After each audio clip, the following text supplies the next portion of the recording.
എന്തെല്ലാം വിശേഷം? എല്ലാവരും ഹാപ്പി അല്ലേ? അപ്പോൾ ഇന്ന് നമ്മൾ ഫസ്റ്റ് യൂണിറ്റിൻ്റെ ക്ലാസ്സിലോട്ടാണ് കിടക്കുന്നത്. എന്താണ്? റിസർച്ചിനെ കുറിച്ചിട്ടാണ്. നമുക്കറിയാം BPCC 105 എന്ന് പറഞ്ഞിട്ടുണ്ടെങ്കിൽ എന്താണ്? റിസർച്ചാണ് അല്ലേ? അപ്പം ആദ്യം തന്നെ നമ്മൾ നോക്കുന്നത് റിസർച്ച് എന്താണ്, എന്തിനാണ് റിസർച്ച് ചെയ്യുന്നത്, റിസർച്ചിൻ്റെ ക്യാരക്ടറിസ്റ്റിക്സ് എന്താണ്, ഗുഡ് റിസർച്ച് എങ്ങനെയാണ്, റിസർച്ചിൻ്റെ പ്രോസസ്സ് എങ്ങനെയാണ്, ഇതൊക്കെയാണ് ഈ ഒരു യൂണിറ്റിൽ ഇന്ന് നമ്മൾ കവർ ചെയ്യാൻ പോകുന്നത്. ഓക്കെ, അപ്പോൾ ഈ ഒരു ഫുൾ കോഴ്സ് എന്ന് പറഞ്ഞിട്ടുണ്ടെങ്കിൽ റിസർച്ചിനെ കുറിച്ചിട്ടാണ് കേട്ടോ. അപ്പോൾ സൈക്കോളജി പരമായിട്ട് നമ്മൾ എന്തിനാണ് റിസർച്ച് ചെയ്യുന്നത്? ഒരുപാട് കാര്യങ്ങൾ നമുക്ക് റിസർച്ച് ചെയ്ത് കണ്ടുപിടിക്കേണ്ട കാര്യങ്ങളുണ്ട്. സൈക്കോളജിയിലായാലും എല്ലാ കാര്യത്തിലും നമുക്ക് റിസർച്ചിങ് ഉണ്ട്. അപ്പോൾ സൈക്കോളജിയുടെ റിസർച്ച് എന്ന് പറഞ്ഞിട്ടുണ്ടെങ്കിൽ ഇപ്പോൾ ഒരു കുട്ടിക്ക് എക്സാം വരുന്ന സമയത്ത് എന്തുകൊണ്ട് പേടി വരുന്നു, അത് നമ്മൾ റിസർച്ച് ചെയ്തിട്ട് അതിനൊരു വ്യക്തമായ കാരണം കണ്ടെത്തി അതിന് സൊല്യൂഷൻ കൊടുക്കുക എന്നുള്ളതാണ് റിസർച്ചിൻ്റെ ഉദ്ദേശം. അപ്പോൾ നമുക്ക് ഓരോന്നോരോന്നായിട്ട് നോക്കാം. നമ്മുടെ സമൂഹത്തിൽ ഒരുപാട് പ്രശ്നങ്ങൾ നടക്കാറുണ്ടല്ലേ. റോഡ് റേജ് പറഞ്ഞാൽ എന്താണ്? ഡ്രൈവ് ചെയ്യുന്ന സമയത്ത് ഭയങ്കര ദേഷ്യപ്പെടുക, അങ്ങനെയുള്ള സംഭവങ്ങൾ. പിന്നെ സൈബർ ബുള്ളിങ്, പിന്നെന്താണ് സോഷ്യൽ മീഡിയയിൽ നമ്മൾ ഒരുപാട് സമയം ചിലവഴിക്കുന്നു. ഇതൊക്കെ നമ്മുടെ സൈക്കോളജിപരമായിട്ട് നമുക്ക് തെറ്റാണല്ലേ. മറ്റുള്ളവരുമായിട്ടുള്ള കമ്മ്യൂണിക്കേഷൻ കുറയുന്നു, സ്യൂസൈഡിൻ്റെ ചിന്ത വരുന്നു. ഇതൊക്കെ എന്താണ്? നമ്മുടെ സൈക്കോളജിക്കായിട്ടുള്ള ഒരുപാട് പ്രശ്നം കൊണ്ട് വരുന്നതാണ്.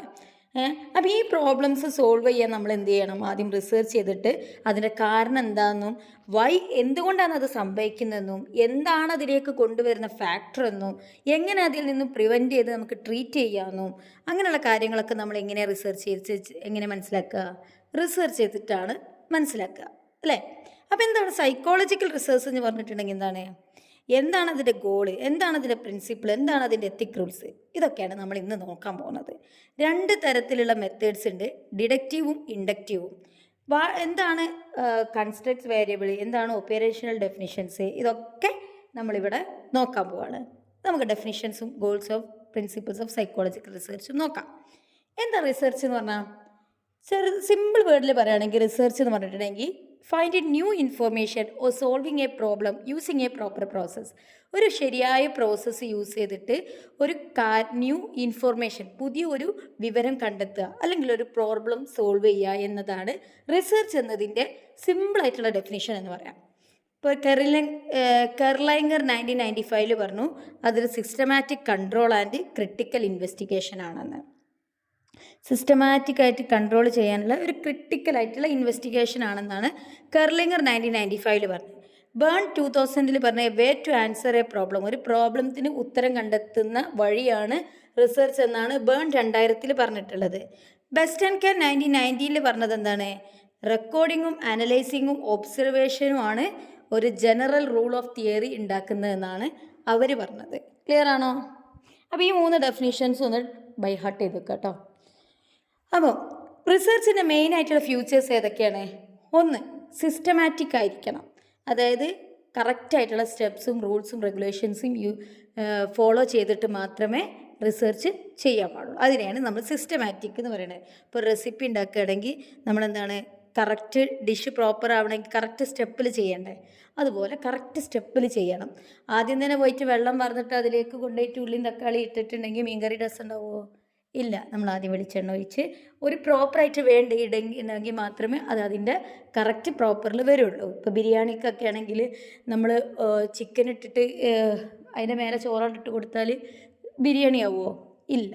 ബിരിയാണിക്ക് അതിൻ്റെ പ്രോസസ്സ് ഉണ്ട്, മന്തിക്ക് വേറെ പ്രോസസ്സ് ഉണ്ട്. നമ്മൾ ചെയ്യുന്നത് കറക്റ്റ് പ്രോസസ്സ് അല്ലെങ്കിൽ നമ്മുടെ ഉദ്ദേശം തെറ്റിപ്പോവും അല്ലേ. അപ്പോൾ അത് സിസ്റ്റമാറ്റിക് ആയിരിക്കണം. ഒബ്ജക്റ്റീവോ? പേഴ്സണൽ ഒപ്പീനിയൻ അതിൽ ഇൻക്ലൂഡ് ചെയ്യരുത്. നമ്മുടെ പേഴ്സണൽ ഒപ്പീനിയൻ വെച്ചിട്ടായിരിക്കരുത് ഒരു റിസർച്ച് ചെയ്യേണ്ടത്. റിസർച്ച് എന്ന് പറഞ്ഞാൽ സത്യസന്ധമായിട്ട് നമ്മൾ ഒബ്സർവ് ചെയ്തിട്ട് അല്ലെങ്കിൽ മറ്റുള്ളവരോട് സർവേ നടത്തി അതിനെ കറക്റ്റ് പഠിച്ചിട്ട് വേണം നമ്മൾ റിസർച്ച് ചെയ്യാൻ. അല്ലാതെ നമുക്ക് ഏതൊരു കാര്യത്തിലും ഉണ്ടാവും നമുക്ക് നമ്മുടേതായിട്ടുള്ള അഭിപ്രായം, അത് വെച്ചിട്ടായിരിക്കരുത് ഒരിക്കലും റിസർച്ച് ചെയ്യേണ്ടത്. ക്ലിയർ ആണോ? Problem focused, try to solve a specific issue. ഒരു പ്രോബ്ലം ഫോക്കസ് ചെയ്തിട്ടായിരിക്കണം റിസർച്ച് നടത്തേണ്ടത്. എന്തെങ്കിലും ഒരു പ്രോബ്ലം അല്ലാതെ വെറുതെ ഒരു റിസർച്ച് ആയിരിക്കരുത്, ഒരു ഫോക്കസ് ഉണ്ടായിരിക്കണം. ഇത് ഈ ഒരു പ്രോബ്ലത്തിനെ കുറിച്ചിട്ട് ഇന്നൊരു പ്രോബ്ലം അത് സോൾവ് ചെയ്യാനുള്ള റിസർച്ച്, അങ്ങനെ ഫോക്കസ്ഡ് ഉണ്ടായിരിക്കണം. പിന്നെന്താണ്? തിയറി ബിൽഡിങ് വേണം. റൂൾസും ജനറൽ ഐഡിയാസും ഒക്കെ ക്രിയേറ്റ് ചെയ്യാൻ നമുക്ക് കഴിയണം. ക്ലിയർ അല്ലേ? അപ്പോൾ അതാണ് ഫ്യൂച്ചേഴ്സ് എന്ന് പറഞ്ഞിട്ടുണ്ടെങ്കിൽ. ഏതൊക്കെയാണ്? സിസ്റ്റമാറ്റിക് ആയിരിക്കണം, ഒബ്ജക്റ്റീവ് ആയിരിക്കണം, പ്രോബ്ലം ഫോക്കസ്ഡ് ആയിരിക്കണം, തിയറി ബിൽഡിംഗ് ആയിരിക്കണം. 4 എണ്ണമാണ് ഉള്ളത്. ഇനി സൈക്കോളജിക്കൽ റിസർച്ചിനും അതിൻ്റേതായിട്ടുള്ള ഗോൾസ് ഉണ്ട്. ഗോൾസ് എന്ന് പറഞ്ഞിട്ടുണ്ടെങ്കിൽ ലക്ഷ്യങ്ങളുണ്ട്. എന്താണ്? ഒന്ന്, ഡിസ്ക്രിപ്ഷൻ എന്ന് പറഞ്ഞിട്ടുണ്ടെങ്കിൽ എന്താണ് നടക്കുന്നത്, വാട്ട് ഈസ് ഹാപ്പനിങ്, എന്താണ് നടക്കുന്നത് എന്നുള്ളത് നമ്മൾ മനസ്സിലാക്കിയിരിക്കണം. To describe what is happening, അതാണ് ഡിസ്ക്രിപ്ഷൻ എന്നുള്ളത് കൊണ്ട്. Workers are usually safety helmet at a construction site. നമ്മൾ ഒബ്സർവ് ചെയ്യുകയാണ് എങ്ങനെയാണ് ഒരു വർക്കർ ഹെൽമെറ്റ്, സേഫ്റ്റിക്ക് വേണ്ടിയിട്ട് ഹെൽമെറ്റ് കൺസ്ട്രക്ഷൻ സൈറ്റിൽ യൂസ് ചെയ്യുന്നത് എന്നുള്ളത് നമ്മൾ എങ്ങനെയാണ് അത് നോക്കിയിട്ട് ഡിസ്ക്രൈബ് ചെയ്യണം. അവർ ഏത് ഇതാണ് ഇട്ടത്, എങ്ങനെയാണ് ഇട്ടത്, എന്തൊക്കെയാണ് അതിൻ്റെ ഫീച്ചേഴ്സ്, അതൊക്കെ നമ്മൾ ഡിസ്ക്രൈബ് ചെയ്യാൻ കഴിയണം. അപ്പോൾ ഡിസ്ക്രിപ്ഷനാണ് ഒന്നാമത്തെ. ഇപ്പോൾ ഒരു പ്രോബ്ലം ഉണ്ടെങ്കിൽ അതിൻ്റെ കാരണം നമുക്ക് വ്യക്തമായിരിക്കണം. പിന്നെ explanation, to understand why it is happening, എന്തുകൊണ്ടാണ് അങ്ങനെ സംഭവിക്കുന്നത് എന്നുള്ളത് നമുക്ക് മനസ്സിലാവണം, അത് എക്സ്പ്ലെയിൻ ചെയ്യാൻ കഴിയണം. ചിലർ എന്തിനാണ് എങ്ങനെയാണ് അത് ഇടുന്നത്, അത് എന്തുകൊണ്ടാണെന്നുള്ളത് നമ്മൾ അത് ഡിസ്ക്രൈബ് ചെയ്ത് കഴിഞ്ഞാൽ എക്സ്പ്ലനേഷൻ എന്ന് പറഞ്ഞിട്ടുണ്ടെങ്കിൽ നമ്മുടെ പ്രോബ്ലം എന്ന് പറഞ്ഞിട്ടുണ്ടെങ്കിൽ ഹെൽമെറ്റ് യൂസ് ചെയ്യുന്നില്ല ചിലർ എന്നുള്ള, അതെന്തുകൊണ്ടാണ്, അപ്പോൾ അവർക്ക് ആ ഒരു പ്രോബ്ലം എന്തുകൊണ്ട് വന്നു, അവർ ഡിസ്കംഫോർട്ടാണോ അല്ലെങ്കിൽ ഇഗ്നോറൻസ്, വെറുതെ ആ ഒരു കാര്യമില്ല നിർത്തിയിട്ട് തള്ളിക്കളയുന്നതാണോ, എന്താണെന്നുള്ളത് നമ്മൾ മനസ്സിലാക്കണം. അതാണ് എക്സ്പ്ലനേഷൻ തന്നെ. പിന്നെ എന്താണ്? ഒരു പ്രഡിക്ഷൻ കൊടുക്കണം. പ്രഡിക്ഷൻ എന്ന് പറഞ്ഞിട്ടുണ്ടെങ്കിൽ അത് predicting which type of workers are likely to ignore safety rules, ഏത് തരത്തിലുള്ള ആളുകളാണ് അത് ഇഗ്നോർ ചെയ്യുന്നത് എന്നുള്ളൊരു പ്രഡിക്ഷൻ വെക്കുക. ഇതായിരിക്കും കാരണം, അങ്ങനെ ഒരു ഹൈപ്പോത്തസിസ് നമ്മൾ വെക്കുക, പ്രഡിക്ഷൻ വെക്കണം. പിന്നെന്താണ്? Control, to change or influence behaviour, നമ്മൾ അവെയർനെസ് ക്രിയേറ്റ് ചെയ്യാനോ അല്ലെങ്കിൽ ആ വർക്കറിന് ഹെൽമെറ്റ് യൂസ് ചെയ്യണമെന്നുള്ള ക്യാമ്പയിൻ ഉണ്ടാക്കാനോ ഒരു കൺട്രോൾ, ആ ഒരു സ്വഭാവം മാറ്റാനുള്ളൊരു കൺട്രോൾ നമ്മളിൽ വേണം. പിന്നെ ആപ്ലിക്കേഷൻ, നമ്മൾ കണ്ടുപിടിച്ചത് ജീവിതത്തിൽ പകർത്താൻ കഴിയണം. ഇതാണ് ഗോൾസ് എന്ന് പറഞ്ഞിട്ട്. Description, explanation, prediction, control, application. ഇനി characteristics of psychological research. Psychological research എന്ന് പറഞ്ഞിട്ടുണ്ടെങ്കിൽ എല്ലാ റിസർച്ചും സൈക്കോളജിക്കൽ റിസർച്ചാണോ, അല്ലെങ്കിൽ എല്ലാ കാര്യങ്ങളും നമ്മൾ ചെയ്യുന്ന സൈക്കോളജിപരമായിട്ട് ചെയ്യുന്ന കാര്യങ്ങളൊക്കെ റിസർച്ചാണോ? അല്ല, അതിന് അതിൻ്റേതായിട്ടുള്ളൊരു ക്യാരക്ടറിസ്റ്റിക്സ് ഉണ്ട്. ആ ക്യാരക്ടേഴ്സ് കറക്റ്റ് ആയാൽ മാത്രമേ അതാവുള്ളൂ. ഏതൊരു കാര്യത്തിനും അതിൻ്റേതായിട്ടുള്ള ക്യാരക്ടേഴ്സ് ഉണ്ടാവും. എന്താണ് സൈക്കോളജിക്കൽ റിസർച്ചിൻ്റെ ക്യാരക്ടറിസ്റ്റിക്സ്? ഒരു ഗുഡ് സൈക്കോളജിക്കൽ റിസർച്ച് എങ്ങനെ ആയിരിക്കണം? സിസ്റ്റമാറ്റിക് ആൻഡ് സയൻറ്റിഫിക് ആയിരിക്കണം. സിസ്റ്റമാറ്റിക് ആൻഡ് സയൻറ്റിഫിക് എന്ന് പറഞ്ഞിട്ടുണ്ടെങ്കിൽ വാലിഡ് ആയിരിക്കണം, ലോജിക്കലായിരിക്കണം, റിപ്പീറ്റബിൾ ആയിരിക്കണം. അതായത് അതിലൊരു വാലിഡിറ്റി ഉണ്ടായിരിക്കണം. ആര് റിസർച്ച് ചെയ്താലും സെയിം ഉത്തരമേ കിട്ടാൻ പാടുള്ളൂ, വേറെ ഉത്തരം ആവർക്കരുത്. പിന്നെ എന്തെങ്കിലും നമ്മുടെ അഭ്യൂഹങ്ങൾ വെച്ചിട്ടായിരിക്കും, അതായത് ലോജിക്ക് വേണം നമ്മൾ കണ്ടെത്തുന്നതിന്. പിന്നെ വേറെ ആർക്കെങ്കിലും ഇത് നമ്മൾ ചെയ്തിട്ടുള്ള റിസർച്ച് വേറെ ആരെങ്കിലും കണ്ടിന്യൂ ചെയ്തിട്ട് ചെയ്യുകയാണെങ്കിൽ അവർക്കത് ചെയ്യാൻ പറ്റിയിരിക്കണം. പിന്നെന്താണ്? ജനറലൈസേഷനും സപ്പോർട്ട് തിയറി ബിൽഡിങ്ങും ഉണ്ടാവണം. അതായത് നമ്മൾ കണ്ടുപിടിച്ച റിസർച്ചിനെ നമുക്ക് സമൂഹത്തിൻ്റെ മുന്നിൽ ജനറലൈസ് ചെയ്യാൻ കഴിയണം. ഒരു തിയറി അതിൽ നിന്ന് നമുക്ക് ബിൽഡ് ചെയ്തിട്ട് എടുക്കാൻ കഴിയണം. എങ്കിൽ മാത്രമേ അതൊരു ഗുഡ് സൈക്കോളജിക്കൽ റിസർച്ചാണെന്ന് നമുക്ക് പറയാൻ പറ്റുള്ളൂ. അതുകൊണ്ട് എന്തായിരിക്കണം? അതിന് ക്ലിയർ ആയിട്ടുള്ളൊരു പർപ്പസ് വേണം, ഒബ്ജക്റ്റീവ് വേണം, ഒരു വെൽ പ്ലാൻഡ് റിസർച്ച് ആയിരിക്കണം അതിൻ്റെ പ്രൊസീജിയർ എന്ന് പറഞ്ഞിട്ടുണ്ടെങ്കിൽ. അതുപോലെ നല്ലൊരു അടിപൊളി ഡിസൈൻ വേണം, സ്യൂട്ടബിൾ ആയിട്ടുള്ള ഡാറ്റ ഉപയോഗിച്ചിട്ട് വേണം, അതിന് ടൂൾസ് ഉപയോഗിച്ചിട്ട് വേണം നമ്മൾ ഡാറ്റ അനാലിസിസ് നടത്താൻ വേണ്ടിയിട്ട്. ക്ലിയർ ആണോ? അപ്പോൾ സിസ്റ്റമാറ്റിക് ആയിരിക്കണം, സയൻറ്റിഫിക് ആയിരിക്കണം. സിസ്റ്റമാറ്റിക് പറഞ്ഞാൽ കറക്റ്റ് അതിൻ്റെ ഒരു റൂളും റെഗുലേഷൻസ് ഫോളോ ചെയ്തിട്ടായിരിക്കണം. പിന്നെന്താണ്? വാലിഡ് ആയിരിക്കണം, ലോജിക്കലായിരിക്കണം, റിപ്പീറ്റബിൾ ആയിരിക്കണം. പിന്നെന്താണ്? അത് ജനറലൈസേഷൻ ചെയ്യാനും ഒരു തിയറി ഉണ്ടാക്കാനും കഴിയണം. എങ്കിൽ മാത്രമേ അതെന്താവുള്ളൂ, അതൊരു ഗുഡ് സൈക്കോളജിക്കൽ റിസർച്ച് ആവുകയുള്ളൂ. ഇതൊക്കെ ക്ലിയർ ആണെങ്കിൽ മാത്രം. അതുകൊണ്ട് തന്നെ ഇതൊക്കെ ക്ലിയർ ആവണമെങ്കിൽ ഒരു ക്ലിയർ പർപ്പസ് വേണം. നമുക്കൊരു എന്ത് റിസർച്ചാണ് നമ്മൾ നടത്തുന്നത് എന്നുള്ളതിന് വ്യക്തമായൊരു ബോധം നമുക്ക് വേണം. ഒബ്ജക്റ്റീവ് ആയിരിക്കണം, നമ്മുടെ ഒപ്പീനിയൻ ആയിരിക്കരുത്, മറ്റുള്ളവരുടെ ഒപ്പീനിയനിൽ നിന്നും റിസർച്ച് ചെയ്തിട്ട് തന്നെ ആയിരിക്കണം നമ്മൾ ഓരോ ഉത്തരം കണ്ടെത്തേണ്ടത്. അപ്പോൾ അതിന് വേണ്ടത് നമ്മൾ കറക്റ്റായിട്ട് നല്ല അടിപൊളി പ്ലാൻ ചെയ്തിരിക്കണം. പിന്നെന്താണ്? നല്ലൊരു ഡിസൈൻ ഉണ്ടാക്കിയിട്ട് വേണം റിസർച്ച് നടത്താൻ വേണ്ടിയിട്ട്. പിന്നെ നല്ല സ്യൂട്ടബിളായിട്ട് ടൂൾ ഉപയോഗിച്ചിട്ട് വേണം ഡാറ്റ അനാലിസിസ് നടത്താൻ വേണ്ടിയിട്ട്. ക്ലിയർ ആണല്ലോ? ഇനി നമ്മൾ ഓൾറെഡി പറഞ്ഞു എല്ലാത്തിനും ഒരു സ്റ്റേജസ് ഉണ്ട്, ഓരോ പ്രോസസ്സുകളുണ്ട്. ആ പ്രോസസ്സ് വഴി മാത്രമേ ഒരു നല്ലൊരു റിസർച്ച് നടക്കുകയുള്ളൂ. എന്താണ് സ്റ്റെപ്സ് എന്ന് പറഞ്ഞിട്ടുണ്ടെങ്കിൽ, സ്റ്റെപ്പ് 1 എന്ന് പറഞ്ഞിട്ടുണ്ടെങ്കിൽ develop research idea. Start by finding a problem or topic. അതായത് ഒരു പ്രോബ്ലം കിട്ടി, ആ പ്രോബ്ലത്തിനെ ബേസ് ചെയ്തിട്ട് വേണം നമ്മൾ ടോപ്പിക്ക് ക്രിയേറ്റ് ചെയ്തിട്ട് റിസർച്ച് ചെയ്യാൻ വേണ്ടിയിട്ട്. അതിന് വേണ്ടിയിട്ട് നമുക്ക് റീഡ് ബുക്ക് ചെയ്ത് നല്ലൊരു ബുക്കുകൾ വായിക്കാം, ആർട്ടിക്കിൾ വായിക്കാം, പേപ്പർ വായിക്കാം. ആദ്യം റിസർച്ച് ചെയ്തിട്ടുള്ള കാര്യങ്ങളൊക്കെ നോക്കുക. അവർ ചെയ്ത മെത്തേഡ് തന്നെ വീണ്ടും റീയൂസ് ചെയ്യാതിരിക്കുക, നമ്മൾ പുതിയ മെത്തേഡ് എടുക്കണം. ഇപ്പോൾ റിസർച്ചർ ഒരു കെയർ ഗീവറിനെ കുറിച്ചാണ് പഠിക്കുന്നതെന്നുണ്ടെങ്കിൽ ക്രോണോളജിക്കൽ ഇൽപേഷ്യൻ ആഫ്റ്റർ റീഡിങ് പാസ്റ്റ് സ്റ്റഡി, മുമ്പുള്ള പാസ്റ്റ് സ്റ്റഡീസൊക്കെ പഠിച്ചതിന് ശേഷം അവർ ഡിസൈഡ് ചെയ്യണം എന്താണ് പഠിക്കേണ്ടത്, എങ്ങനെയാണ് വെൽബി ഉണ്ടാക്കണം, എങ്ങനെ അഡ്ജസ്റ്റ്മെൻറ്റ് ചെയ്യണം, അങ്ങനെയുള്ളതൊക്കെ അവർ ചെയ്യണം. അതാണ് ഫസ്റ്റ് സ്റ്റേജ്, നമുക്കിതൊരു കറക്റ്റ് ടോപ്പിക്ക് കണ്ടെത്തുക എന്നുള്ളത്. രണ്ടാമത്തത് ഒരു പ്രോബ്ലം സ്റ്റേറ്റ് ചെയ്യുക, എന്നിട്ടൊരു ഹൈപ്പോത്തിസിസ് കൊടുക്കുക. ഒരു സ്റ്റേറ്റ്മെൻറ്റ്, അതായത് നമ്മൾ എഴുതി വെക്കണം, ഇതൊക്കെ കറക്റ്റ് ഒരു സ്റ്റേറ്റ്മെൻറ്റ് വെക്കുക, എന്നിട്ടൊരു ഹൈപ്പോത്തിസിസ് വെക്കുക, പ്രഡിക്ഷൻ വെക്കുക എന്നുള്ളതാണ്. അപ്പോൾ പ്രോബ്ലം എന്ന് പറഞ്ഞിട്ടുണ്ടെങ്കിൽ study resilience and adjustment among care givers, അതൊരു ഹെഡിങ് പോലെ കൊടുക്കുക. എന്നിട്ട് ഹൈപ്പോത്തിസിസ് വെക്കുക, there will be A relationship between resilience and psychological wellbeing. അങ്ങനെ ആയിരിക്കും നമ്മൾ എന്താണ് ചെയ്യാൻ പോകുന്നത്, നമ്മൾ ഈ ഹൈപ്പോത്തിസിസ് കൊടുത്തത് ശരിയാണോ തെറ്റാണോ എന്നാണ് നമ്മൾ റിസർച്ച് ചെയ്യാൻ പോകുന്നത്. ഇപ്പോൾ സോഷ്യൽ മീഡിയ ഒരു സ്റ്റുഡൻസിൻ്റെ പഠനത്തെ ബാധിക്കുന്നുണ്ടോ ഇല്ല എന്നുള്ളതാണെങ്കിൽ നമ്മൾ എന്ത് കൊടുക്കണം, സ്റ്റേറ്റ്മെൻ്റ് ആയിട്ട് എന്ത് കൊടുക്കണം, പ്രോബ്ലം എന്ന് പറഞ്ഞിട്ട് നമ്മൾ ആദ്യം ഒരു പ്രോബ്ലം സ്റ്റേറ്റ് ചെയ്യും. Social media effects students studying എന്ന് കൊടുത്തു, അതൊരു സ്റ്റേറ്റ്. എന്നിട്ട് നമ്മൾ ഹൈപ്പോത്തിസിസ് കൊടുത്തു, എന്ത്, സോഷ്യൽ മീഡിയ സ്റ്റുഡൻസിൻ്റെ പഠനത്തെ നന്നായിട്ട് ബാധിക്കുന്നുണ്ട് എന്നുള്ള ഹൈപ്പോത്തിസിസ് കൊടുത്തു. പിന്നീട് നമ്മൾ ഓരോ സ്റ്റുഡൻസിനെയും കണ്ടിട്ട് നമ്മൾ റിസർച്ച് നടത്തി കഴിഞ്ഞതിന് ശേഷം നമ്മൾ ലാസ്റ്റ് നോക്കും ഈ സോഷ്യൽ മീഡിയ ശരിക്കും എഫക്റ്റ് ചെയ്യുന്നുണ്ടോ ഇല്ലേ എന്നുള്ളത്. നമ്മൾ കൊടുത്തത് ചെയ്യുന്നുണ്ട് എന്നാണല്ലോ, ആ ഹൈപ്പോത്തിസിസ് കറക്റ്റായിരുന്നോ തെറ്റായിരുന്നോ എന്ന് ലാസ്റ്റ് നമ്മൾ പ്രെഡിക്റ്റ് ചെയ്യും, ലാസ്റ്റ് അതിനൊരു കൺക്ലൂഷൻ കൊടുക്കണം. അപ്പോൾ ആദ്യം നമ്മളൊരു പ്രെഡിക്ഷൻ കൊടുക്കുക, അതാണ് ഹൈപ്പോത്തിസിസ് എന്ന് പറഞ്ഞിട്ടുണ്ടെങ്കിൽ. അങ്ങനെ അത് ചെയ്തതിന് ശേഷം സ്റ്റെപ്പ് 3 നടന്നിട്ട് നമുക്കിപ്പോൾ പ്രോബ്ലം കിട്ടി, നമ്മളൊരു ഹൈപ്പോത്തിസിസ് കൊടുത്തു, ഇനി നല്ലൊരു കറക്റ്റായിട്ടുള്ള ഒരു ഡിസൈൻ നമ്മൾ ചൂസ് ചെയ്യണം. ഒരുപാട് ഡിസൈൻ ഉണ്ട് റിസർച്ചിന്, അതിൽ നമ്മളൊരു ഡിസൈൻ ചൂസ് ചെയ്യണം. Research design is A plan for the study. എന്താണ് ആ ഒരു പഠനത്തിന് നമ്മൾ എങ്ങനെയാണ് പഠിച്ചു തുടങ്ങേണ്ടത്, എന്തൊക്കെയാണ് യൂസ് ചെയ്യേണ്ടത് എന്നുള്ള കറക്റ്റ് പ്ലാൻ നമ്മൾ ഉണ്ടാക്കണം.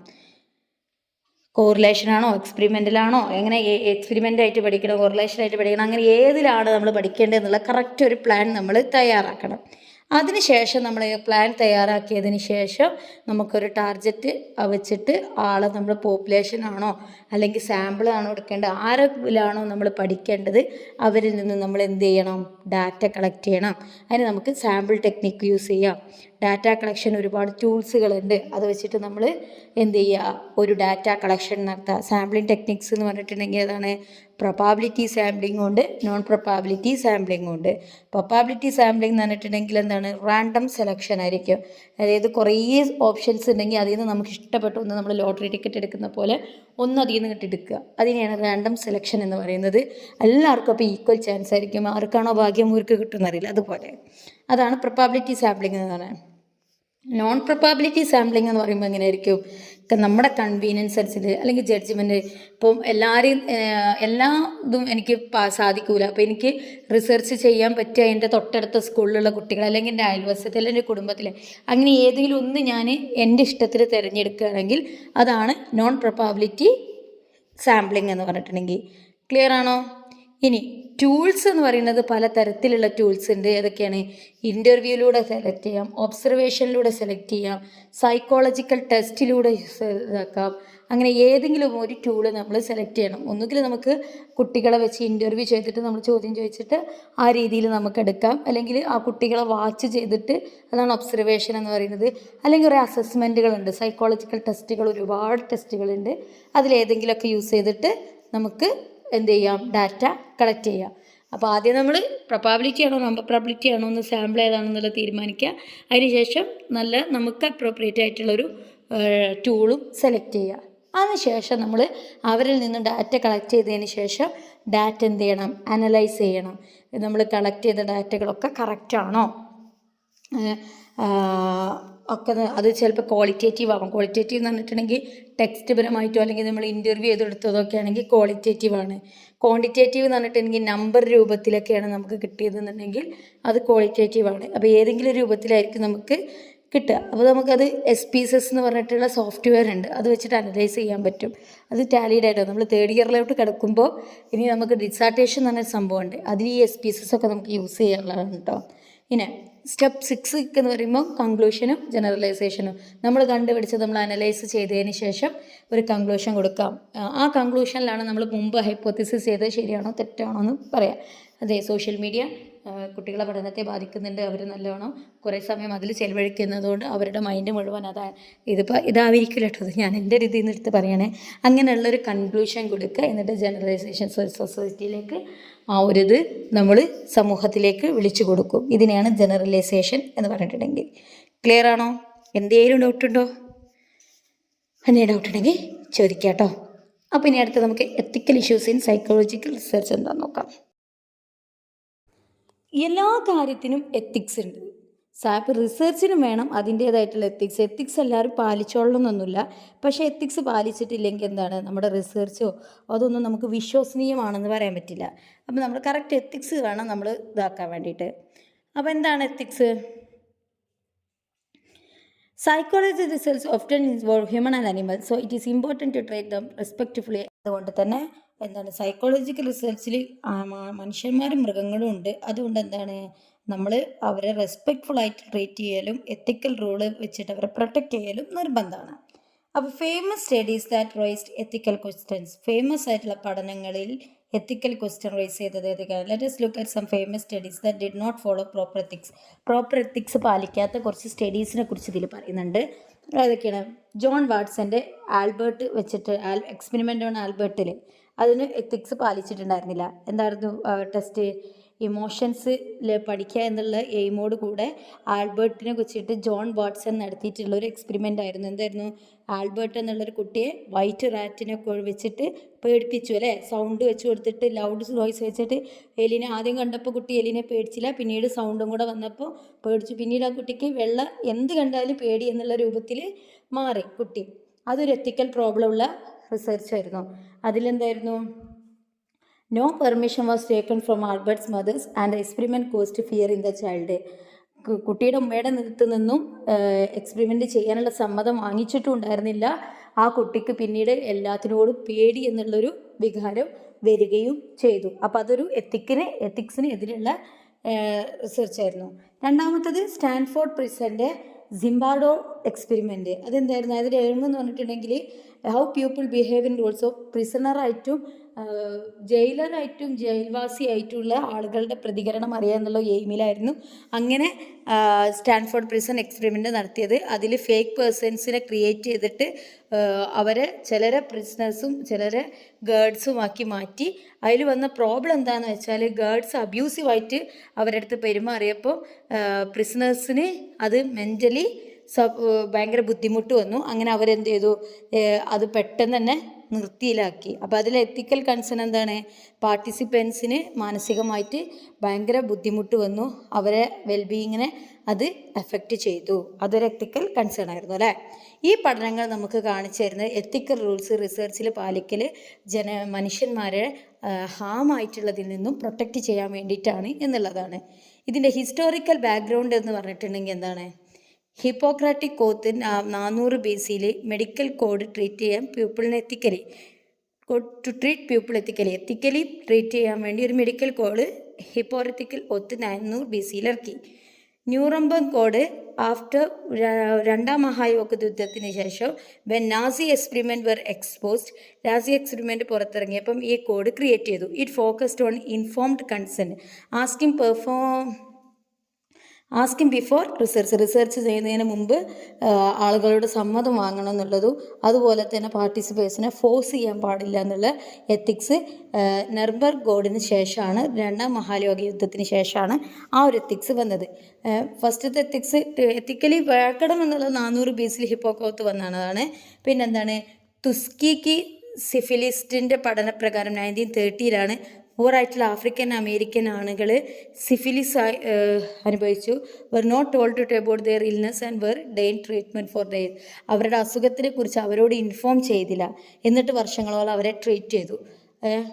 പിന്നെന്താണ്, റെയിൻസ്പിൻ സ്റ്റഡി 1940 ബേബി ഓർഫനേജിലുള്ള കുട്ടികളെ വിത്ത് നോ ഹ്യൂമൻ കെയർ, മനുഷ്യന്മാരുടെ കെയർ ഒന്നും കൊടുക്കാതെ വളർത്തി, മറ്റു കുട്ടികളെ കെയർ കൊടുത്തിട്ട് വളർത്തി, എന്നിട്ട് അവരെ തമ്മിൽ കമ്പാരിസൺ ചെയ്തു. For their mothers in prison the orphan showed poor development. അപ്പോൾ ആ കെയർ കിട്ടാത്ത കുട്ടികൾ ഡെവലപ്മെൻറ്റിൽ ഭയങ്കര പിന്നോക്കത്തിലായിരുന്നു. അതൊരുത്. ഈ സ്റ്റഡീസൊക്കെ നമുക്ക് കാണിച്ചു തരുന്നത് റിസർച്ചിന് കറക്റ്റായിട്ടുള്ള എത്തിക്സ് ഇല്ലെങ്കിൽ എന്തെല്ലാം പ്രോബ്ലങ്ങളാണ് ഉണ്ടാവുക എന്നുള്ളത് നമുക്ക് ഈ പഠനങ്ങളൊക്കെയാണ് കാട്ടിത്തന്നത്. ക്ലിയർ ആണോ? അങ്ങനെ ബെൽമൺ റിപ്പോർട്ട് 1970 3 ഇമ്പോർട്ടൻറ്റ് പ്രിൻസിപ്പിൾ സജസ്റ്റ് ചെയ്തു. ഏതായിരുന്നത്? ഒന്ന്, റെസ്പെക്ട് ഫോർ പേഴ്സൺ, വ്യക്തികളെ റെസ്പെക്റ്റ് ചെയ്യണം. എല്ലാവരും ഇൻഡിപെൻഡൻ്റ് ആയിട്ടുള്ള ഇൻഡിവിജ്വൽസ് ആണ്. അതുകൊണ്ട് തന്നെ അവർക്ക് അവരുടേതായിട്ടുള്ള ഏബിളും ഉണ്ട്, ഡിസൈഡും ഉണ്ട്, എല്ലാം ഉണ്ട്. അവർക്ക് അവരുടേതായിട്ടുള്ള ഇഷ്ടങ്ങളും ഡിസബിലിറ്റി ഒക്കെ ഉണ്ട്. അത് നമ്മൾ എന്ത് ചെയ്യണം? നമ്മൾ അംഗീകരിക്കണം. അതാണ് ഒന്നാമത്തത്. രണ്ടാമത്തത് എന്തായിരുന്നു? ബെനിഫിഷ്യൻസ് എന്ന് പറഞ്ഞിട്ടുണ്ടെങ്കിൽ എപ്പോഴും നല്ലത് ചെയ്യുക, ഹാമായിട്ടുള്ള കാര്യങ്ങൾ അവോയ്ഡ് ചെയ്യുക, ആൻസൈറ്റി കുറച്ച്, വിത്തൗട്ട് കോസിങ് ട്രോമ ഇല്ലാണ്ട് ആൻസൈറ്റി കുറക്കാനുള്ളത്, അങ്ങനെയുള്ള ബെനിഫിഷ്യൻസ്. നല്ലത് ചെയ്യുക, ഹാമുള്ളത് ഒഴിവാക്കുക എന്നുള്ള രണ്ടാമത്തെ പ്രിൻസിപ്പിൾ. മൂന്നാമത്തത് ജസ്റ്റിസ് ആയിരുന്നു. എല്ലാവരോടും ഫെയർ ആയിരിക്കണം. പുവർ ഓർ വീക്ക് പീപ്പിൾ, പാവങ്ങളെയും റിസ്ക് ഉള്ളവർ മാത്രം, റിസ്കി ആയിട്ടുള്ള വീക്കായിട്ടുള്ളവർ മാത്രം റിസർച്ചിലെടുക്കാതെ എല്ലാവരുടെയും ബെനിഫിറ്റ് ഒരുപോലെ ആയിരിക്കണം. എല്ലാവർക്കും ഒരേ തുല്യമായിട്ടുള്ള അവകാശമായിരിക്കണം. അങ്ങനെ അമേരിക്കൻ സൈക്കോളജിക്കൽ അസോസിയേഷൻ APA എത്തിക്കലായിട്ടുള്ള സ്റ്റാൻഡേർഡ് കൊടുത്തു. APA എന്ന് പറഞ്ഞിട്ടുണ്ടെങ്കിൽ ഓൺ എത്തിക്കൽ റൂൾ 1953 കൊണ്ടുവന്നാണ്. അത് അപ്ഡേറ്റ് ചെയ്തു റെഗുലർലി. ഇതാണ് ഇന്ന് നമ്മൾ യൂസ് ചെയ്യുന്ന സൈക്കോളജിക്കൽ റിസർച്ച് എന്ന് പറഞ്ഞിട്ടുള്ളത്. APA 1953 കൊണ്ടുവന്നിട്ടുള്ള റൂൾസിനെയാണ് ഇന്ന് നമ്മൾ എത്തിക്കൽ റൂൾസായിട്ട് അംഗീകരിച്ചിട്ടുള്ളത്. Risk benefit ratio in research.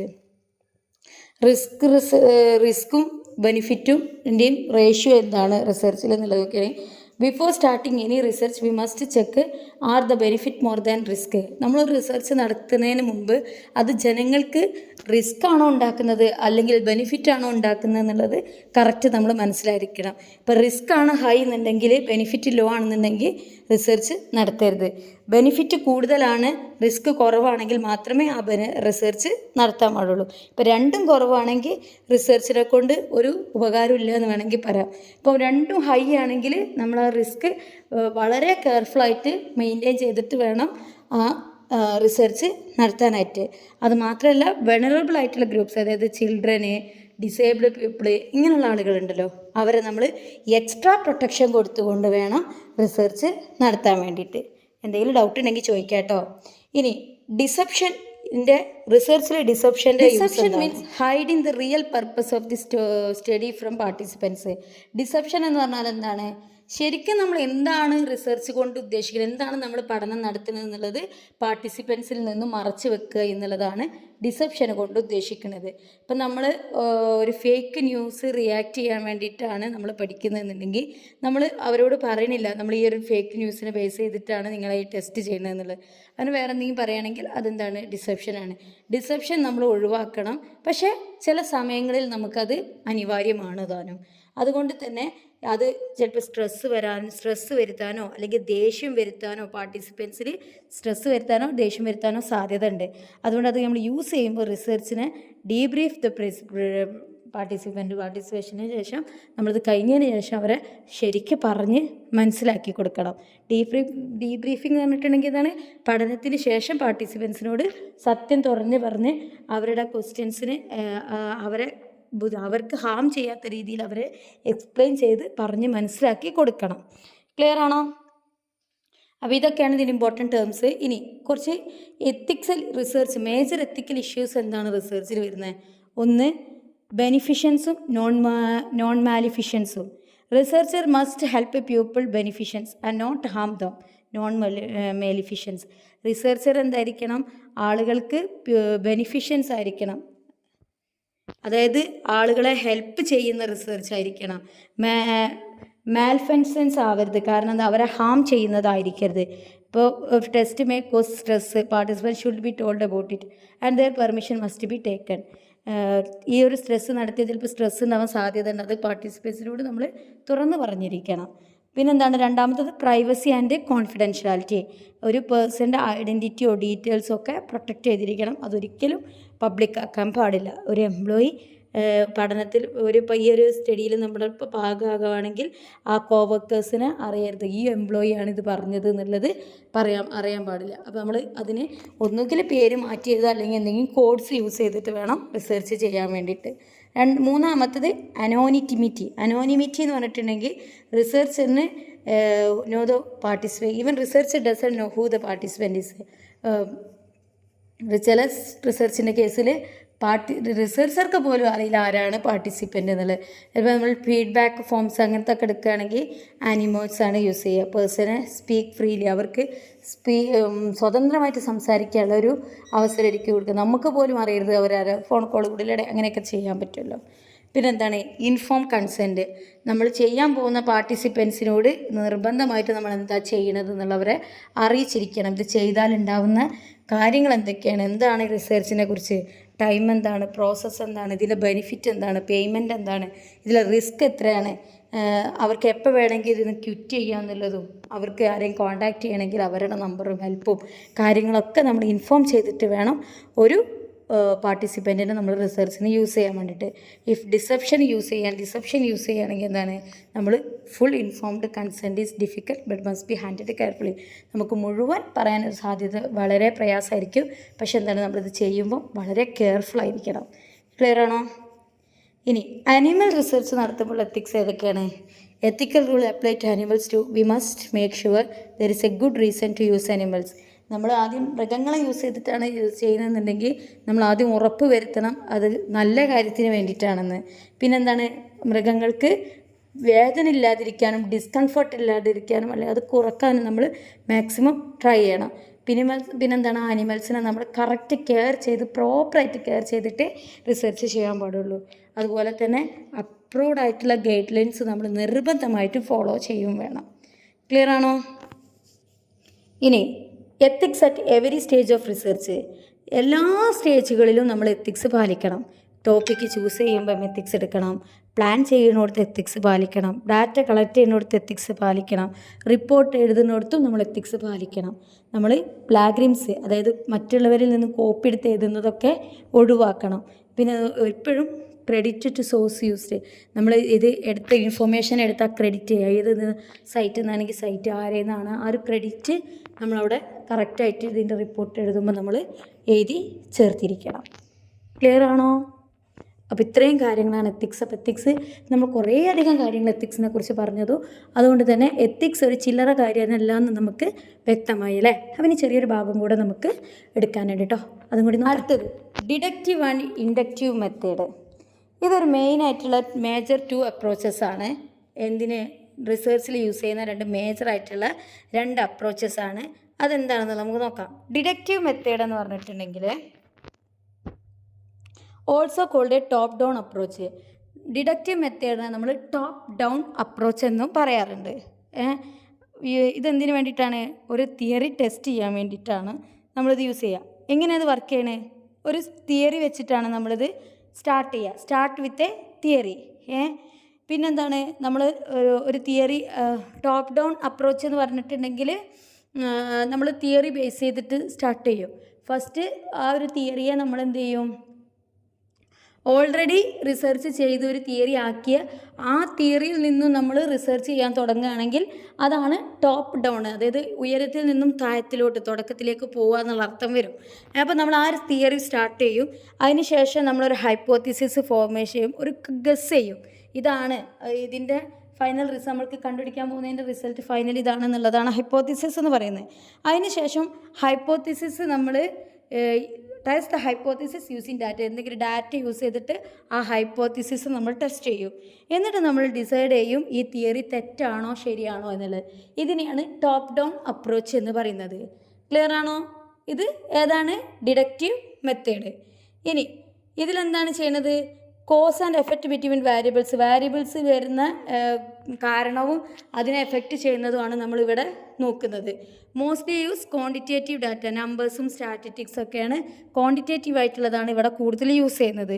പിന്നെ ഒരു സ്ട്രക്ചേർഡ് മെത്തേഡ്സ് വിത്ത് ക്ലിയർ ആയിട്ടുള്ളൊരു ലക്ഷ്യത്തോടെ സ്ട്രക്ചേർഡ് വെച്ചിട്ട് മെത്തേഡ്സ് വെച്ചിട്ടാണ് നമ്മളിത് ചെയ്യുക. പിന്നെ എന്താണ്, ഇത് വളരെ സമയം ലാഭമാണ്, വളരെ ചെറിയ സമയം മതി.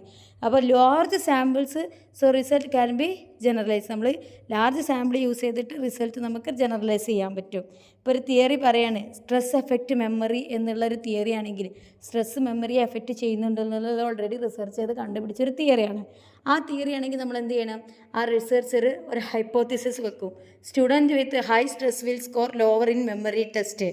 നമ്മളൊരു ഹൈപ്പോത്തിസിസ് വെച്ചതാണ്, എന്ത്, ഹൈ സ്ട്രെസ്സുള്ള ഒരു കുട്ടിക്ക് മെമ്മറി ടെസ്റ്റ് വളരെ സ്കോർ ലോ ആയിരിക്കും എന്നുള്ളത് നമ്മളൊരു ഹൈപ്പോത്തിസിസ് വെച്ചു. എന്നിട്ട് നമ്മൾ റിസർച്ച് ടെസ്റ്റ് നടത്തി, ഡാറ്റ വെച്ചിട്ട് 200 സ്റ്റുഡൻസിൽ നിന്നും ഡാറ്റ കളക്ട് ചെയ്ത് റിസർച്ച് ചെയ്തു. എന്നിട്ട് നമ്മൾ അതിനൊരു ഫൈനൽ കൺക്ലൂഷൻ കൊടുക്കും. ഇത് ശരിയാണ്, ആ കുട്ടികളെ ഇങ്ങനെ ബാധിക്കുന്നുണ്ട്, അത് നമ്മളെ റിസർച്ച് ശരിയായിരുന്നു എന്നുള്ള ഹൈപ്പോത്തിസിസ് കൊടുക്കും. അപ്പോൾ ഇതിനെയാണ് ടോപ്പ് ഡൗൺ അപ്രോച്ച് എന്ന് പറയുന്നത്. ക്ലിയർ ആണോ? ഇനി ഇൻഡക്റ്റീവ് മെത്തേഡ് എന്ന് പറഞ്ഞിട്ടുണ്ടെങ്കിൽ ബോട്ടം അപ്പ് അപ്രോച്ച് എന്നുള്ള പേരുണ്ട്. ഇത് എന്തിനാണ്, പുതിയൊരു തിയറി നമ്മൾ ക്രിയേറ്റ് ചെയ്യാൻ വേണ്ടിയിട്ട് ഒരു പുതിയ റിസർച്ച് നമ്മൾ നടത്തുകയാണെങ്കിൽ അതിനെയാണ് ബോട്ടം അപ്പ് റിസർച്ച് എന്ന് പറയുന്നത്, അല്ലെങ്കിൽ ഇൻഡക്റ്റീവ് മെത്തേഡ് എന്ന് പറയുന്നത്. ഇതെങ്ങനെ തീർക്കുകയാണ്, ഒരു ക്വസ്റ്റ്യൻ എന്നാണ്, റിസർച്ച് ക്വസ്റ്റ്യൻ വെച്ചിട്ടാണ് ഇത് സ്റ്റാർട്ട് ചെയ്യുക. അതിനുശേഷം സിറ്റുവേഷനോ അല്ലെങ്കിൽ ബിഹേവിയറോ നമ്മൾ ഒബ്സർവ് ചെയ്യും. അതിനുശേഷം നമ്മൾ ഡീറ്റെയിൽ ആയിട്ടുള്ള ഡാറ്റ കളക്ട് ചെയ്യും. അതിനുശേഷം പുതിയൊരു തിയറി ആ ഒരു പാറ്റേൺ വെച്ചിട്ട് നമ്മൾ ഫൗണ്ട് ചെയ്യും. അപ്പോൾ അതിന് വേണ്ടത് എന്താണ്, പുതിയ ടോപ്പിക് എക്സ്പ്ലോർ ചെയ്യാൻ ഇതാണ് ഏറ്റവും ബെസ്റ്റ് അല്ലേ. നമ്മൾ ക്വാളിറ്റേറ്റീവ് ആയിട്ടുള്ള ഡാറ്റകൾ, വേർഡ്സ്, ഇൻ്റർവ്യൂ, ഒബ്സർവേഷനൊക്കെ ആണ് ഇതിൽ യൂസ് ചെയ്യുക. സ്ട്രക്ചർ ലെസ് ആയിരിക്കും, ഒരുപാട് സമയമെടുക്കും ഇത് കണ്ടെത്താൻ. അത് നമ്മൾ do not focus on generalization റിസൾട്ടിന് ജനറലൈസ് ചെയ്യാൻ വേണ്ടിയിട്ട് നമ്മൾ അധികം ഫോക്കസ് ചെയ്യില്ല. നമ്മളെന്താണ്, ആ ഒരു കോണ്ടെക്സ്റ്റ് ആഴത്തിൽ മനസ്സിലാക്കുക എന്നായിരിക്കും നമ്മുടെ മെയിൻ ഉദ്ദേശം ഉണ്ടാവുക. ഇപ്പോൾ റിസർച്ചർ ഒബ്സർവ് ചെയ്യണം, ഇങ്ങനെ ഒരു കെയർ ഗീവർ സ്ട്രെസ് മാനേജ് ചെയ്യണമെന്നുള്ളതാണോ ഒബ്സർവ് ചെയ്യണമെന്നുണ്ടെങ്കിൽ അവരെന്ത്, അതിലൊരു തിയറി ഒന്നുമില്ല. അപ്പോൾ അവർ ഇൻ്റർവ്യൂ ചെയ്യും, അനലൈസ് ചെയ്യും, അതിനുശേഷം പുതിയൊരു തിയറി ഉണ്ടാക്കും. എങ്ങനെയാണ് ഈ ഒരു സിസ്റ്റം കെയർ ഗീവർ കോപ്പ് എങ്ങനെയാണ് സപ്പോർട്ട് ചെയ്യുന്നതെന്നുള്ള പുതിയൊരു തിയറി ഉണ്ടാക്കും. ഇതിനെയാണ് ബോട്ടം അപ്പ് റിസർച്ച് എന്ന് പറഞ്ഞിട്ടുണ്ടെങ്കിൽ. ക്ലിയർ ആണോ? എന്തെങ്കിലും ഡൗട്ട് ഉണ്ടോ? ഇനി ഡിഡക്റ്റീവ് മെത്തേഡും ഇൻഡക്റ്റീവ് മെത്തേഡും തമ്മിലുള്ള ഡിഫറൻസസ്. ഡിഡക്റ്റീവ് മെത്തേഡിൽ ടെസ്റ്റുകൾ എന്തായിരിക്കും, തിയറി ബേസ് ചെയ്തിട്ടായിരിക്കും. ഇൻഡക്റ്റീവ് മെത്തേഡിൽ പുതിയ തിയറി നമ്മൾ ഉണ്ടാക്കുകയാണ്. ഡിഡക്റ്റീവ് മെത്തേഡ് എന്ന് പറഞ്ഞാൽ ടോപ്പ് ഡൗൺ അപ്രോച്ചാണ്, ഇൻഡക്റ്റീവ് മെത്തേഡ് എന്ന് പറഞ്ഞാൽ ബോട്ടം അപ്പ് അപ്രോച്ചാണ്. ഡിഡക്റ്റീവ് മെത്തേഡിൽ നമ്മൾ ലാർജ് സാമ്പിളാണ് ജനറലൈസേഷന് വേണ്ടി യൂസ് ചെയ്യുന്നത്. ഇൻഡക്റ്റീവ് മെത്തേഡിൽ ജനറലൈസേഷന് നമ്മൾ വലിയ കൺസേൺ ഒന്നും കൊടുക്കണില്ല. ഡിഡക്റ്റീവ് മെത്തേഡ് സ്ട്രക്ചർലെസ് ആണ്, ഇൻഡക്റ്റീവ് മെത്തേഡ് സ്ട്രക്ചേർഡ് ആണ്. ഡിഡക്റ്റീവ് മെത്തേഡ് ഒരുപാട് സമയമെടുക്കും, ഡിഡക്റ്റീവ് മെത്തേഡ് വളരെ ചുരുങ്ങിയ സമയം കൊണ്ട് നമുക്ക് ചെയ്തു തീർക്കാൻ പറ്റും. ഇൻഡക്റ്റീവ് മെത്തേഡ് ആണെങ്കിൽ ഒരുപാട് സമയമെടുത്ത് ചെയ്യേണ്ട കാര്യമാണ്. ക്ലിയർ ആണോ? ഞാൻ കൂടുതൽ ഡീറ്റെയിൽ ആയിട്ട് പറയേണ്ട ആവശ്യമില്ലല്ലോ, നിങ്ങൾക്ക് മനസ്സിലാവുമല്ലോ അല്ലേ. അപ്പോൾ വിച്ച് വൺ ടു യൂസ്, ഇതിലേതാണ് നമുക്ക് യൂസ് ചെയ്യാൻ നല്ലത്? ഇപ്പം നമ്മുടെ goal to test a theory or hypothesis ആണെങ്കിൽ ഡിഡക്റ്റീവ് മെത്തേഡ് യൂസ് ചെയ്യാം. നമ്മുടെ ലക്ഷ്യം എന്താണെന്ന് നോക്കുക. ഒരു ഹൈപ്പോത്തിസിസ് നമുക്ക് എന്തെങ്കിലും ധാരണ ഉണ്ടെങ്കിൽ, ഒരു പ്രഡിക്ഷൻ ഉണ്ടെങ്കിൽ അത് ശരിയാണോ തെറ്റാണോ നോക്കാനാണെങ്കിൽ നമ്മൾ ഡിഡക്റ്റീവ് മെത്തേഡ് യൂസ് ചെയ്യുക. അപ്പം നമ്മുടെ ലക്ഷ്യം എന്ന് പറഞ്ഞിട്ടുണ്ടെങ്കിൽ എന്തെങ്കിലും പുതിയൊരു ഐഡിയ എക്സ്പ്ലോർ ചെയ്യാനാണെങ്കിൽ, അല്ലെങ്കിൽ പുതിയൊരു തിയറി കൊണ്ടുവരാനാണെന്നുണ്ടെങ്കിൽ നമ്മൾ എന്ത് ചെയ്യണം, ഇൻഡക്റ്റീവ് മെത്തേഡ് യൂസ് ചെയ്യണം. ചില സമയത്ത് എന്താണ്, രണ്ട് മെത്തേഡ് നമുക്ക് കമ്പൈൻ ചെയ്തിട്ട് ഒരു റിസർച്ച് ഇതാകുക. ഇതിനാണ് മിക്സ്ഡ് മെത്തേഡ് എന്ന് പറയാം. ക്ലിയർ ആണോ? അപ്പോൾ ഇത്രയും കാര്യങ്ങളാണ് ഈ ഒരു ചാപ്റ്ററിൽ നമുക്ക് പറഞ്ഞു തന്നിട്ടുള്ളത്. അപ്പോൾ ഏതാണ്ട് റിസർച്ചിനെ കുറിച്ചൊക്കെ ഒരു വലിയൊരു ഐഡിയ തന്നെ നമുക്ക് കിട്ടിക്കഴിഞ്ഞു അല്ലേ. അപ്പോൾ അത് ഫസ്റ്റ് യൂണിറ്റ് അത്യാവശ്യം വലിയൊരു യൂണിറ്റ് ആയിരുന്നു. ആകെ 10 യൂണിറ്റ് ഇതിലുള്ളൂ, പക്ഷേ 10ൽ നമുക്ക് അത്യാവശ്യം കവർ ചെയ്യാനുണ്ട്.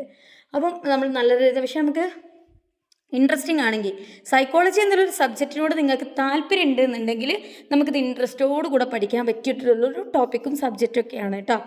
അപ്പോൾ ചില സമയത്ത് നമുക്ക് കൺഫ്യൂഷൻസ് വരും, കാരണം സൈക്കോളജി ആയിട്ട് ബന്ധമില്ലാത്തവരൊക്കെയാണ് പഠിക്കുന്നതെന്നുണ്ടെങ്കിൽ ഫസ്റ്റ് ഇയർ വലിയ പഠനത്തിൽ ഇതൊന്നും കൊടുത്തിട്ടില്ല, അതിനെക്കുറിച്ചൊന്നും സ്റ്റാറ്റിയിലൊന്നും വലിയൊരു അതില്ലാന്നുണ്ടെങ്കിൽ എന്താവും, നിങ്ങൾക്ക് ചിലപ്പോൾ ഒരു കൺഫ്യൂഷൻസ് ഒക്കെ വരാൻ സാധ്യത ഉള്ളതാണ്. കുഴപ്പമില്ല. അപ്പോൾ നമുക്കത് ഞാൻ അത്രയും സിമ്പിളായിട്ടാണ് നിങ്ങൾക്ക് പറഞ്ഞു തന്നെന്നാണ് എൻ്റെ വിശ്വാസം.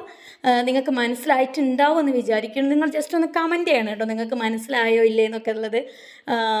അതായത് നമ്മുടെ ക്ലാസ്സിൽ എടുക്കുന്ന രൂപവും എന്തെങ്കിലും നിങ്ങൾക്ക് എന്തെങ്കിലും പ്രശ്നങ്ങളൊക്കെ ഉണ്ടെങ്കിൽ നിങ്ങളത് ജസ്റ്റ് ഒന്ന് കമൻറ്റ് ചെയ്യാൻ മറക്കരുത് കേട്ടോ. അപ്പോൾ ഓക്കെ, അപ്പോൾ ഇതിൻ്റെ എക്സാം ഓറിയൻറ്റഡ് ക്ലാസ്സുകൾ നമ്മൾ പ്രൊവൈഡ് ചെയ്യുന്നുണ്ട്. ഫുൾ യൂണിറ്റിൻ്റെ എക്സാം ഓറിയൻറ്റഡ് ക്ലാസ്സുകൾ നമ്മൾ ആപ്പ് വഴി പ്രൊവൈഡ് ചെയ്യുന്നുണ്ട്. വെറും 350 രൂപയാണ് നമ്മൾ പേയ്മെൻറ്റ് വാങ്ങിക്കുന്നത്. നോട്ട്സും ഇതിൻ്റെ കൂടെ നിങ്ങൾക്ക് തരും. അതുപോലെ പ്രീവിയസ് ഇയർസ് ഓൾഡ് പേപ്പർ നിങ്ങൾക്ക് തരുന്നുണ്ട്. എല്ലാം നിങ്ങൾക്ക് എക്സാം വരെ നല്ല സപ്പോർട്ടൊക്കെ തരുന്നുണ്ട് കേട്ടോ. ആവശ്യക്കാരുണ്ടെങ്കിൽ പെട്ടെന്ന് തന്നെ കോൺടാക്റ്റ് ചെയ്യാം. താഴെ നമ്പർ കൊടുത്തിട്ടുണ്ട്, ആ നമ്പറിൽ കോൺടാക്റ്റ് ചെയ്യാം കേട്ടോ. അപ്പോൾ ഓക്കെ, നമുക്ക് അടുത്ത യൂണിറ്റുമായിട്ട് വീണ്ടും കാണാം. ദിസ് ഈസ് സംസ്കൃത. Thank you for watching. Bye bye.